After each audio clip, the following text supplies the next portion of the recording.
Précédemment, Kelvin a enfin réussi à invoquer Melfina. Elle se présente au reste du groupe, les rencontrant tous en personne pour la première fois. Elle taquine Kelvin en se faisant appeler sa première femme. Melfina donne à Kelvin un cadeau pour l'avoir invoqué avec succès, elle dessine une fleur rouge et le bénit comme le dieu de la réincarnation. La bénédiction a deux effets, d'abord, une protection contre toute attaque fatale une fois par mois. Sera est excitée à l'idée de l'essayer lors de son prochain match d'entraînement avec Kelvin. Le deuxième effet est la capacité d'invoquer des héros. Sera s'entraîne contre Melfina pendant que Gérard et Lucas regardent. Sera transforme son bras en griffe démoniaque. Mais Melfina la contre avec sa lance divine. La lance est détruite, tout comme la griffe de Sera. Pendant ce temps, Kelvin réfléchit à invoquer un héros, mais s'inquiète de les forcer à venir dans ce monde contre leur volonté. Le combat entre Sera et Melfina se termine sur une égalité. Et Gérard demande pourquoi elles ont combattu si sérieusement. Elle lui explique qu'elles se battaient pour savoir qui avait le droit de dormir avec Kelvin. Après cela, Melfina surprend Kelvin avec du chocolat. Elle lui demande ce qui le préoccupe. Et Kelvin partage ses inquiétudes et demande pourquoi des héros sont nécessaires dans ce monde. Elle explique que tous les seigneurs démons possèdent deux compétences spéciales, la première est de rendre n'importe qui fou, et la deuxième est d'être invulnérable à toutes les attaques. Mais les héros font exception à ces deux compétences, car ils viennent d'un autre monde, leur magie est différente, et ils peuvent tuer le seigneur démon. Kelvin se sent toujours coupable d'invoquer quelqu'un, alors Melfina lui dit qu'il peut simplement invoquer des personnes décédées. Ce qui ne se sentirait pas comme enlever quelqu'un, mais plutôt comme leur donner une deuxième chance. Kelvin se sent mieux face à cette suggestion et demande s'il peut choisir qui il invoque. Melfina lui dit que c'est aléatoire et qu'il n'y a pas besoin de se précipiter pour prendre une décision. Plus tard dans la nuit, Kelvin prend sa décision et décide de réincarner un héros immédiatement. Il lance le sort d'invocation en dépensant tout son mana pour invoquer le héros le plus fort possible. Il y a un éclair de foudre, et une jeune fille nommée Rio est invoquée. Kelvin se présente, et Rio est reconnaissante d'avoir été réincarnée. Cependant, Rio s'effondre après avoir été réincarnée, et Kelvin se demande si elle est vraiment un héros. Melfina le rassure en lui disant qu'elle est la meilleure. Quand Rio se réveille, on apprend qu'elle souffrait d'une maladie incurable. Elle discute avec Kelvin de son propre vécu de réincarnation. Rio est reconnaissante pour son nouveau corps en bonne santé et offre de rejoindre le groupe de Kelvin pour le remercier. Kelvin lui dit que les gens aux cheveux foncés sont rares dans ce monde. Donc il lui demande de se faire passer pour sa demi-sœur cadette. Rio aime l'idée et est ravi d'avoir un grand frère. Kelvin est dérangé par son nom car il lui rappelle le maître de guilde Léo, donc Rio décide de changer son nom en Rion. Plus tard dans la nuit, Kelvin se réveille et trouve Sera qui s'est faufilée dans son lit. Il se fait attraper et découvre que Melfina est également sous les couvertures. Il voit Rion qui s'est aussi faufilé. Il prend un moment pour réfléchir à sa nouvelle vie. Le lendemain, Kelvin emmène Rion dans un donjon.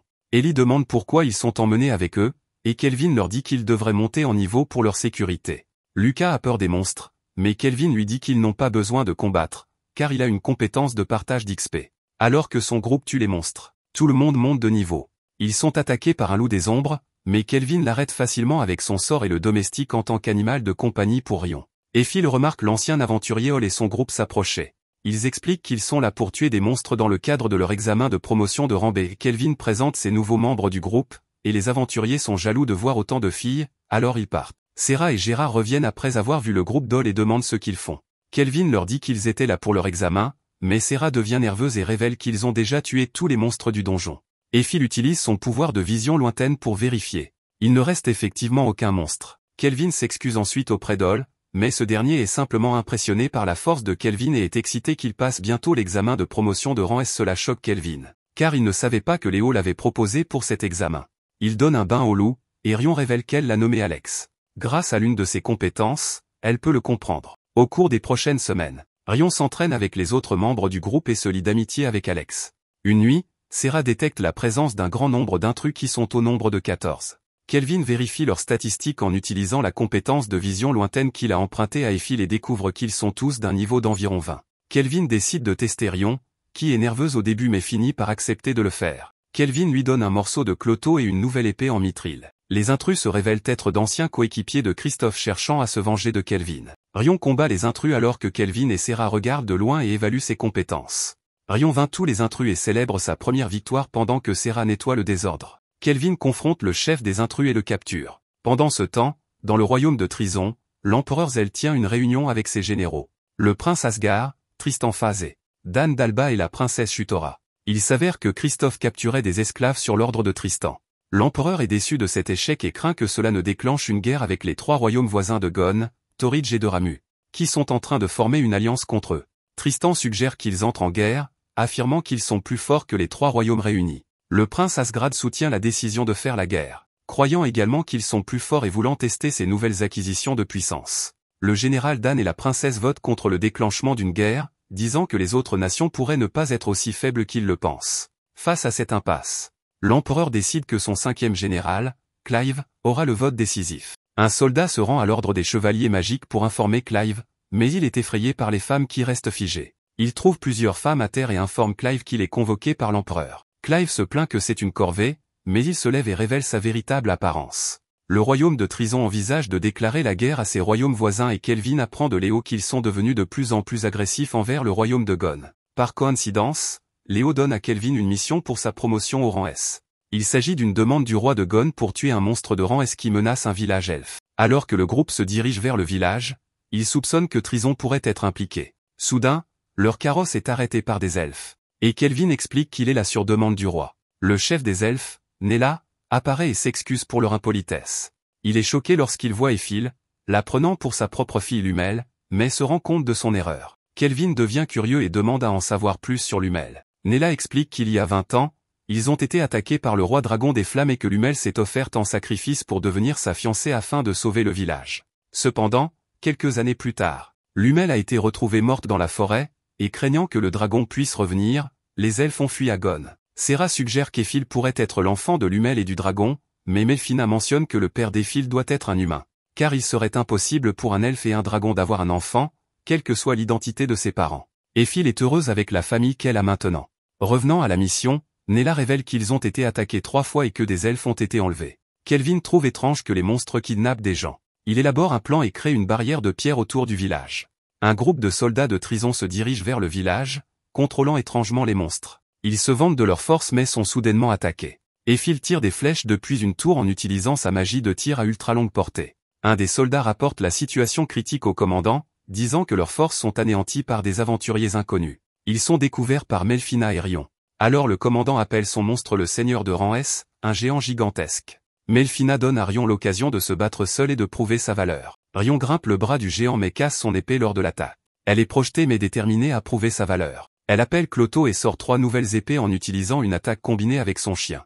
Elle manie 3 épées simultanément et bat le géant. Alors qu'il tombe, le commandant lui demande de se transformer. Il éclate en flammes, révélant sa véritable forme. Serra est déçu de ne pas avoir pu le combattre et Kelvin a confiance en Rion. Rion n'est pas déstabilisé et attaque à nouveau avec son attaque à 3 épées et bat le monstre. Elle célèbre sa victoire avec Melfina pendant que le commandant pleure leur défaite. Alors que Kelvin et Éphil regardent Rion de loin, ils sont attaqués par une explosion d'énergie que Kelvin parvient à bloquer. Le général Clive apparaît devant eux, et Kelvin réalise qu'il est un adversaire fort et commence à être excité. Clive s'intéresse à Éphil et essaie de l'hypnotiser pour en faire son esclave, mais réalisant ses intentions, Kelvin l'arrête. Il utilise sa compétence d'appréciation et voit que Clive a une compétence unique et doit également être d'un autre monde. Clive est surpris qu'ils soient tous les deux d'un autre monde, et Kelvin dit à Éphil de se retirer. Elle devient invisible et retourne au village pendant que Kelvin transforme la tour, créant 4 lames d'obsidienne. Kelvin envoie les lames attaquer. Mais elles sont facilement arrêtées par la barrière hélicoïdale de Clive. Il repousse les lames et ses chevaliers attaquent Kelvin par derrière. Kelvin remarque qu'ils sont tous sous l'hypnose de Clive,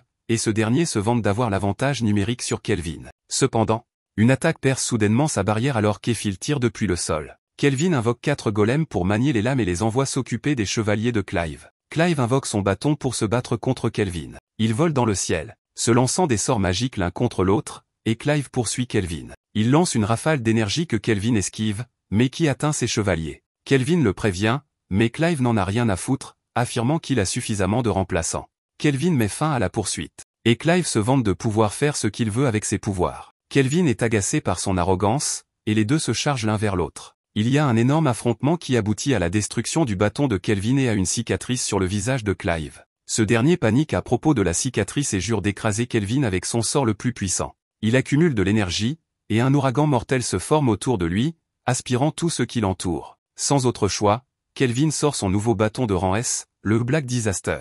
Il concentre son énergie et le transforme à une taille qu'il peut manier. Il saute vers Clive et coupe à travers son sort ainsi que ses 2 jambes. Avant que Kelvin ne puisse le finir, Clive se téléporte, sauvé par le général Tristan. Tristan admet être derrière les attaques sur le village elfe, mais il se téléporte rapidement. Kelvin est déçu par la fin de son combat, mais les elfes célèbrent leur victoire. Melfina, Serra et Rion courent pour retourner auprès de Kelvin pour savoir qui il va féliciter. Rion crée une nouvelle compétence et gagne la course, Kelvin la félicite d'avoir battu le géant. Pendant ce temps, à Trison, Clive se réveille enchaîné par Tristan. Ses jambes ont été guéries, mais il est torturé par ses propres esclaves alors que Tristan expérimente des armes maléfiques sur lui en tant que cobaye. Les elfes font un festin pour célébrer leur victoire mais Kelvin observe de loin.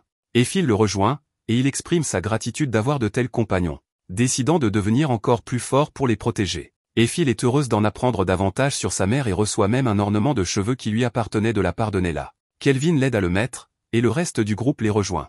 Une jeune fille elfe vient vers Kelvin et le remercie d'avoir protégé le village, mais révèle ensuite qu'il est en réalité le roi de Gon, utilisant un objet spécial pour changer de forme et l'observer. Il félicite Kelvin et lui dit qu'il a réussi la promotion au rang S. Le groupe le félicite. Et le roi révèle qu'il y aura une cérémonie de promotion comprenant un combat simulé contre d'autres aventuriers de rang S. En entendant cela, Kelvin ne peut s'empêcher de sourire, excité de combattre d'autres aventuriers puissants, sans surprise par sa nature d'amoureux du combat. Le groupe se dirige vers de nouvelles aventures, et c'est là que se termine cette histoire.